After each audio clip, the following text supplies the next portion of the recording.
আজ লেখা আছে এখানে বর্ণধারণ। বর্ণধারণ আলো চ্যাপ্টারের একটি গুরুত্বপূর্ণ বিষয় বা গুরুত্বপূর্ণ টপিক। এই সম্পর্কে আজ আমরা আলোচনা করব। তো বর্ণধারণ অর্থাৎ কি? বর্ণধারণ অর্থাৎ কি কি বস্তু কি কি বর্ণ ধারণ করে বা কি কি রঙের মনে হয় সেইটা আজকে আমরা আলোচনা করব। এইখানে আমরা দু ধরনের বস্তু শিখব। একটা বস্তু হচ্ছে স্বচ্ছ বস্তুর বর্ণ ধারণ, স্বচ্ছ বস্তুর বর্ণ ধারণ, স্বচ্ছ বস্তুর বর্ণ ধারণ এক নাম্বার। দু নাম্বার হচ্ছে অস্বচ্ছ বস্তুর বর্ণ ধারণ। যে স্যার স্বচ্ছ বস্তু কিভাবে বর্ণ ধারণ করে এবং অস্বচ্ছ বস্তু কিভাবে বর্ণ ধারণ করে আজকে আমরা এই ক্লাসে শিখব। শিখার আগে প্রথমে আমাদেরকে জানতে হবে যে স্বচ্ছ বস্তু কোনগুলাকে বলে এবং অস্বচ্ছ বস্তু কোনগুলাকে বলে। প্রথম স্বচ্ছ বস্তু কোনগুলা? তো স্বচ্ছ বস্তু হচ্ছে সাধারণত সবচেয়ে প্রথম যদি আমাদের স্বচ্ছ বস্তুর উদাহরণের বলা হয় তাহলে সবচেয়ে প্রথম আমাদের তার মধ্যে মনে পড়ে কাঁচ। কাঁচ হচ্ছে একটি প্রকৃত স্বচ্ছ বস্তু। এছাড়াও আমরা জল বলতে পারি, জলের সাথে সাথে বায়ুও বলতে পারি। এইগুলো আমাদের সব স্বচ্ছ বস্তু। এরপর অস্বচ্ছ বস্তু। অস্বচ্ছ বস্তু কি না? অস্বচ্ছ বস্তু কাঁচ, জল, বায়ু এগুলি ছাড়া অন্যান্য পৃথিবীতে যত বস্তু আছে সাধারণত সেগুলোকে আমরা অস্বচ্ছ বস্তু বলে থাকি। যেমন অস্বচ্ছ বস্তুর উদাহরণ খাতা, বই, পেন, গাছের পাতা, এইগুলা সব এক একটা অস্বচ্ছ বস্তুর উদাহরণ। তাহলে এখানে প্রথম দেখব যে স্বচ্ছ বস্তু কিভাবে বর্ণ ধারণ করে। তো স্বচ্ছ বস্তু বর্ণ ধারণ করার প্রথমে দেখব যে সবলে প্রথম কাঁচ। কাঁচের মধ্য দিয়ে কিভাবে বর্ণ রং আসে। জল, জলের পর আমরা বায়ু। তো দেখো স্বচ্ছ বস্তু বর্ণ ধারণের নিয়ম অতটাও গুরুত্বপূর্ণ নয়, তাও শিখে রাখো। স্বচ্ছ বস্তু মানে কি? স্বচ্ছ বস্তু হচ্ছে যে স্বচ্ছ বস্তুর মধ্যে আমরা যে ধরনের বর্ণ পাঠাই, স্বচ্ছ বস্তুর মধ্যে আমরা যে ধরনের বর্ণ পাঠাই বা যে রঙের বর্ণ পাঠাই স্বচ্ছ বস্তুকে সেই রঙেরই মনে হয়। অর্থাৎ একটি কাঁচের মধ্য দিয়ে যদি আমরা লাল আলো পাঠাই বা লাল বর্ণের আলো পাঠাই তাহলে সেই কাঁচটিকে আমরা সাধারণত লাল বর্ণের দেখি। এই কাঁচের মধ্য দিয়ে যদি আমরা সবুজ বর্ণের আলো পাঠাই তাহলে কাঁচটিকে আমরা সবুজ বর্ণের দেখি। কাঁচের মধ্য দিয়ে যদি আমরা গোলাপ আলো পাঠাই তাহলে কাঁচটিকে আমরা গোলাপ বর্ণের দেখি। অর্থাৎ এইখান থেকে আমরা এইটা সিদ্ধান্ত করতে পারি যে স্বচ্ছ বস্তুর মধ্য দিয়ে আমরা যে বর্ণের আলো পাঠাই বস্তুকে সেই বর্ণেরই মনে হয়। তাহলে স্যার বর্ণধারণ কি এত সহজ? বর্ণধারণ এত সহজ কেন? কারণ প্রথমত স্বচ্ছ বস্তুর বর্ণ ধারণের সেইরকম কিছু নিয়ম নেই। স্বচ্ছ বস্তুর বর্ণ ধারণে শুধু একটা জিনিস খেয়াল রাখলেই হয় যে স্বচ্ছ বস্তুর মধ্য দিয়ে যে বর্ণ পাঠাবো বস্তুকে সেই রঙেরই মনে হয়, বাস এই এতটুকু। কিন্তু আসলে গুরুত্বপূর্ণ জিনিস কোনটা না? অস্বচ্ছ বস্তুর বর্ণ ধারণ। অস্বচ্ছ বস্তুর বর্ণ ধারণ অনেক সবাই কিন্তু বুঝতে এখানে পারেনি। অস্বচ্ছ বস্তু বর্ণ ধারণ কি? তাহলে বলবে স্যার অস্বচ্ছ বস্তুর বর্ণ ধারণ মানে এখানে গাছের পাতা, গাছের পাতার সাথে খাতা, বই, পেন বা আমরা বলতে পারি জবা ফুল। জবা ফুল একটি অস্বচ্ছ বস্তুর উদাহরণ। জবা ফুলের সাথে বলতে পারি গোলাপ ফুল। এগুলা সব এক একটা অস্বচ্ছ বস্তু। তাহলে বলো স্যার এই যে অস্বচ্ছ বস্তু এই বস্তুগুলাই কিভাবে বর্ণ ধারণ করে?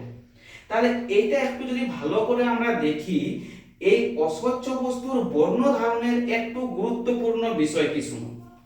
মনে করো এইখানে একটা গাছ আছে, এইখানে একটা গাছ আছে, মনে করো এটা একটা গাছ। এরপর গাছের পাতা সাধারণত সবুজ বর্ণের হয়ে থাকে। গাছের পাতা সাধারণত সবুজ বর্ণের হয়ে থাকে। এরপর গাছের পাতা কেন সবুজ বর্ণেরই হয়ে থাকে? গাছের পাতা সবুজ বর্ণ না হয়ে লাল হতে পারে, লাল না হয়ে নিয়ে আমরা বলতে পারি গোলাপ হতে পারে, নীল হতে পারে। গাছের পাতা সবুজ বর্ণই কেন হয়? অন্যান্য বর্ণ কেন গাছের পাতাকে সাধারণত দেখায় না? তাহলে এর প্রশ্নের উত্তর হচ্ছে যে প্রথমত মনে করো এখানে সূর্য আছে, সূর্যের মধ্যে থেকে সূর্যালোক যখন গাছের পাতার উপর পড়ে, সূর্যালোক গাছের পাতার উপর পড়ে বা গাছের মধ্যে পড়ে, তাহলে সূর্যালোক যখন গাছের মধ্যে পড়ে তাহলে সেই সূর্যালোকের মধ্যে অসংখ্য বর্ণ থাকে। সেই অসংখ্য বর্ণ গাছের পাতার উপরে প্রথমে পড়ে। গাছের পাতার উপরে যখন প্রথমে পড়ে তখন গাছের পাতা কি করে না, যতগুলো বর্ণ সূর্যালোক থেকে গাছের পাতার উপর পড়ে সেই বর্ণগুলোকে গাছের পাতা কি করে না, গাছের পাতা শোষণ করে। সব বর্ণগুলোকে গাছের পাতা শোষণ করে। এবং তাহলে স্যার গাছের পাতা যদি সব বর্ণকে শোষণ করে তাহলে গাছের পাতা সবুজ কেন দেখায়? এইখানে একটু বুঝো ভাই, যে গাছের পাতা তো সূর্যালোক পড়লে গাছের পাতা সব বর্ণকে শোষণ করে ঠিকই, কিন্তু এইখানে গুরুত্বপূর্ণ বিষয় হচ্ছে যে এক ধরনের বর্ণ, যে বর্ণের নাম বলো স্যার সবুজ, সবুজ বর্ণকে স্যার গাছের পাতা শোষণ করতে পারে না। তাহলে গাছের পাতা যদি সবুজ বর্ণকে শোষণ করতে পারে না তাহলে স্যার গাছের পাতা সবুজ বর্ণকে কি করে না, গাছের পাতা স্যার সবুজ বর্ণকে প্রতিফলন করে বা প্রতিফলিত করে। তাহলে স্যার গাছের পাতা সবুজ বর্ণকে যদি প্রতিফলিত করে তাহলে সেই কারণে কি স্যার গাছের পাতা সবুজ দেখায়? হ্যাঁ, সেই কারণে আমরা বলতে পারি যেহেতু গাছের পাতা অন্যান্য সকল বর্ণকে শোষণ করে ব্যতিরিক্ত সবুজ বর্ণ, সেই কারণে আমরা বলতে পারি যে গাছের পাতাকে সবুজ দেখায়। স্যার এত সহজ? হ্যাঁ, এত সহজ যে গাছের মধ্যে যখন সূর্যের আলো পড়ে তাহলে সেই সূর্যের আলোর মধ্যে অসংখ্য বর্ণ থাকে, অসংখ্য বর্ণ থাকে, তাহলে গাছের পাতা সব বর্ণগুলোকে নিজের মধ্যে শোষণ করে, কেবলমাত্র সবুজ বর্ণ বাদ দিয়ে সকল বর্ণকে শোষণ করে এবং সবুজ বর্ণকে তাহলে প্রতিফলিত করে। হ্যাঁ, সবুজ বর্ণকে প্রতিফলিত করার জন্য গাছের পাতাকে সবুজ দেখায়। তাহলে স্যার এটা বুঝতে পারলাম। তাহলে গাছের মধ্যে যে স্যার আপেল থাকে, ঠিক আছে স্যার, এইগুলো আপেল, তাহলে স্যার গাছের মধ্যে যে আপেল গুলা থাকে সেই স্যার আপেল গুলাকে তাহলে স্যার লাল কেন দেখে? একটা সবুজ গাছ, সবুজ গাছের পাতা, তার মধ্যে আপেল আছে, আপেল গুলাকে স্যার সবুজ দেখার কারণ তো সবুজ দেখা উচিত ছিল, তাহলে স্যার লাল কেন দেখে? তাহলে এই খানো কি হয় ভাই, দেখো এই খানো সূর্যের আলো, সূর্যের আলো আপেলের মধ্যে পড়ে, এবার সূর্যের আলো যখন আপেলের মধ্যে পড়ে তখন আপেল কি করে, আপেল সূর্যের মধ্যে যত বর্ণ আছে সব বর্ণকে শোষণ করে। তাহলে স্যার সব বর্ণকে শোষণ করলে আপেলকে লাল কেন দেখায় স্যার? না, আপেলকে লাল দেখায় কেন না, কারণ আপেল কি করে না, সূর্য থেকে আসা যত বর্ণ আছে সব বর্ণকে শোষণ করে ব্যতিরিক্ত স্যার লাল বর্ণ, ব্যতিরিক্ত স্যার লাল বর্ণ। সেই কারণে আমরা যেহেতু আপেল লাল বর্ণকে এখানে প্রতিফলিত করে সেই কারণে আমরা সবুজ গাছের পাতার মধ্যে থাকা যে আপেল সেই আপেলকে আমরা লাল বর্ণ দেখি। তাহলে স্যার এই একই কারণে স্যার জবা ফুলকে লাল দেখায়, একই কারণে জবা ফুলকে লাল দেখায়। হ্যাঁ ভাই, একই কারণে জবা ফুলকে লালও দেখায়।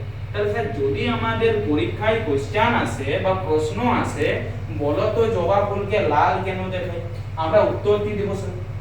তোমরা উত্তর দিবে যে সূর্যের আলো যখন জবা ফুলের ওপর পড়ে, সূর্যের আলো যখন জবা ফুলের ওপর পড়ে জবা ফুল তখন সব আলোকে শোষণ করে, শুধুমাত্র লাল আলোকে যেহেতু প্রতিফলিত করে সেই জন্য জবা ফুলকে লাল দেখায়। স্যার এত সহজ অস্বচ্ছ বস্তুর বর্ণ ধারণ?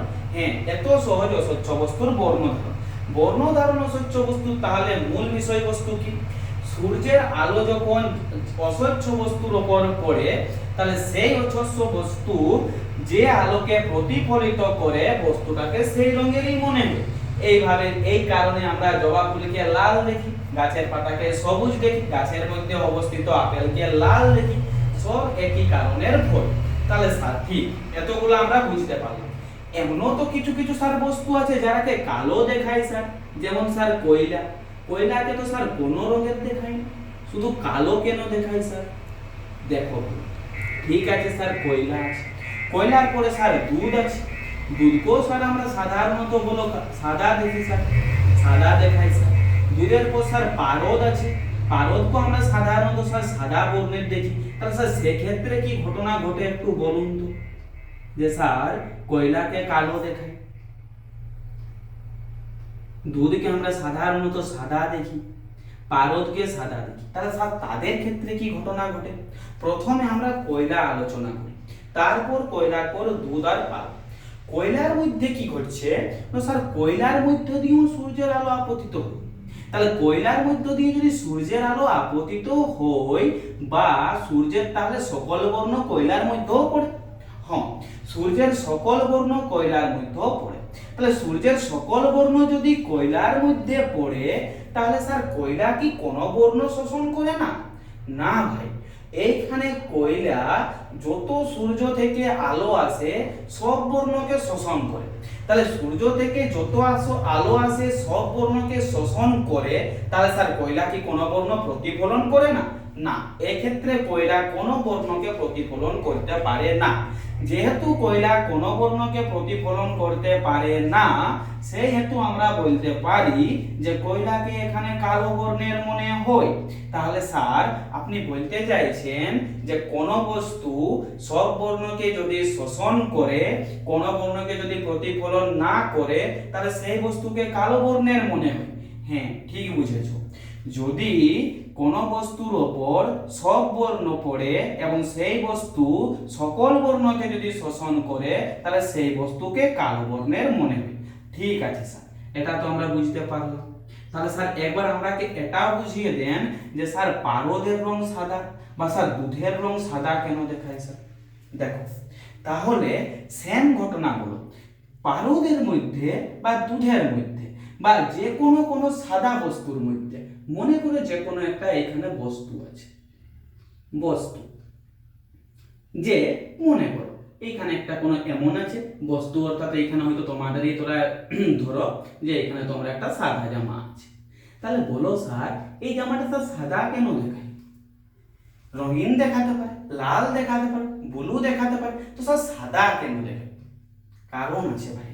কি কারণ আছে? নো, এখানেও সূর্যের আলো আপতিত হয়, আপতিত মানে আমাদের ভাষায় পড়ে। তাহলে এখানে যখন সূর্যের আলো পড়ে, তাহলে স্যার সূর্যের আলো এর মধ্যেও পড়ে। ঠিক, তাহলে স্যার কয়লার মতো কি এখানেও সব আলো শোষণ হয়? না ভাই, কয়লার মতো এখানে সব আলো শোষণ হয় না, কিন্তু বলো এইখানে কি হয় না, যত আলো পড়ে সব আলো বলতে পারি আমরা যে সেই সাদা বস্তুটা সকল আলোকে প্রতিফলন করে। তাহলে সকল আলোকে যদি প্রতিফলন করতে পারে, আর আমরা জানি যে অসংখ্য বর্ণর সমষ্টিকে আমরা সাদা বলি, তাহলে সেই কারণে স্যার আমি সেই বস্তুকে সাদা দেখি। হ্যাঁ, ঠিক বুঝেছো। যদি কোনো বস্তু অসংখ্য আলোকে প্রতিফলন করতে পারে, তাহলে সেই বস্তুকে আমরা সাধারণত সাদা মনে করি। তাহলে স্যার সাদা বস্তু কোনো আলোকে শোষণ করতে পারে না? না, সাদা বস্তু এখানে কোনো আলোকে প্রতিফলন করতে পারে, শোষণ করতে পারে না, সব আলোকে প্রতিফলন করে, সেই জন্য কোনো বস্তুকে সাদা দেখায়। তাহলে বলো এইখান থেকে যে তোমাদের বর্ণ ধারণ, তাহলে প্রথম কোশ্চেন হতে পারে স্বচ্ছ বস্তু কিভাবে বর্ণ ধারণ করে? তো স্বচ্ছ বস্তু কিভাবে বর্ণ ধারণ করে? স্বচ্ছ বস্তুর মধ্য দিয়ে যে বর্ণ পাঠানো হয় বস্তুকে সেই বর্ণের মনে হয়। সেকেন্ড কোশ্চেন, অস্বচ্ছ বস্তু কিভাবে বর্ণ ধারণ করে? অস্বচ্ছ বস্তু কিভাবে বর্ণ ধারণ করে? প্রথমে রঙিন, রঙিনের মধ্যে লাল, সবুজ, গোলাপ, জবা ফুল সব রঙকে নেওয়া হয়। তারপর আমরা কালো আর সাদা তিনটা জিনিস একবার ডিভিশন করব। যে গাছের পাতা সবুজ কেন দেখায়? বলবো স্যার গাছের উপর সূর্যালোক আপতিত হলে গাছ সকল রঙকে শোষণ করে, ব্যতিরিকে স্যার সবুজ, অর্থাৎ সবুজ রঙকে স্যার গাছের পাতা প্রতিফলিত করে, সেই কারণে গাছের পাতাকে সবুজ দেখায়। ঠিক আছে, জবা ফুলকে তাহলে স্যার লাল কেন দেখায়? তাহলে সূর্যের আলো জবা ফুলের উপর পড়লে জবা ফুল সব আলোকে শোষণ করে, কেবলমাত্র লাল আলোকে প্রতিফলিত করে, তাই জবা ফুলকে লাল দেখায়। দুধকে সাদা দেখায় কারণ দুধকে সাদা দেখার কারণ যে সূর্যালোক দুধের উপর পড়লে দুধ সব আলোকে প্রতিফলন করে। যেহেতু সব আলোকে প্রতিফলন করে এবং আমরা জানি অসংখ্য আলো যখন একসাথে থাকে তখন সেই আলো সাদা বর্ণের সৃষ্টি করে, সেই কারণে দুধকে সাদা দেখায়। কয়লাকে কালো কেন দেখায়? কয়লার মধ্যে সূর্যালোক আপতিত হলে কয়লা সকল আলোকে শোষণ করে, সেই কারণে কয়লাকে কালো দেখায়। এইটাই ছিল আজকে তোমাদের টপিকস বর্ণ ধারণ, যেটা আলো চ্যাপ্টারের একটা গুরুত্বপূর্ণ বিষয় ছিল। তাহলে আজকের ক্লাসে তো, পরে আবার ক্লাস পাওয়ার জন্য চ্যানেলটাকে সাবস্ক্রাইব করো, লাইক করো, শেয়ার করো।